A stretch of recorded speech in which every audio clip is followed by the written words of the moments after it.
ನಮಸ್ತೆ ವೀಕ್ಷಕರೇ, ಯಾರಾದರೂ ತೊಂದರೆ ಕೊಡ್ತಾ ಇದ್ದಾರೆ, ಅಡ್ಡಿ ಆಗ್ತಾ ಇದ್ದಾರೆ, ಕಿರಿಕಿರಿ ಮಾಡ್ತಾ ಇದ್ದಾರೆ, ವ್ಯಾಪಾರದಲ್ಲಿ, ಬಿಸ್ನೆಸ್ಸಲ್ಲಿ, ಜೀವನದಲ್ಲಿ ಒಬ್ಬ ಶತ್ರು ನಿಮ್ಮನ್ನು ಕಾಡ್ತಾ ಇದ್ದಾರೆ, ಶತ್ರು ಬಾಧೆ ಇದೆ ಅಂದರೆ ಈ ಸರಳವಾದಂಥ ಒಂದು ತಂತ್ರವನ್ನು ನೀವು ಮಾಡಬಹುದು.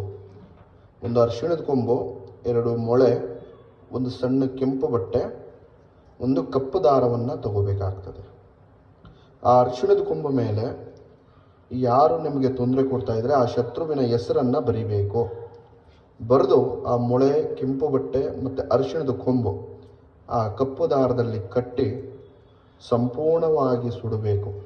ಅವನ ಶತ್ರು ಯಾವ ದಿಕ್ಕಿನಲ್ಲಿದ್ದಾನೆ ಆ ದಿಕ್ಕಿನಲ್ಲಿ ಸುಟ್ಟು ಆ ಇರುವಂಥ ದಿಕ್ಕಿನಲ್ಲಿ ಮುಚ್ಚಿ ಬಿಡಬೇಕು.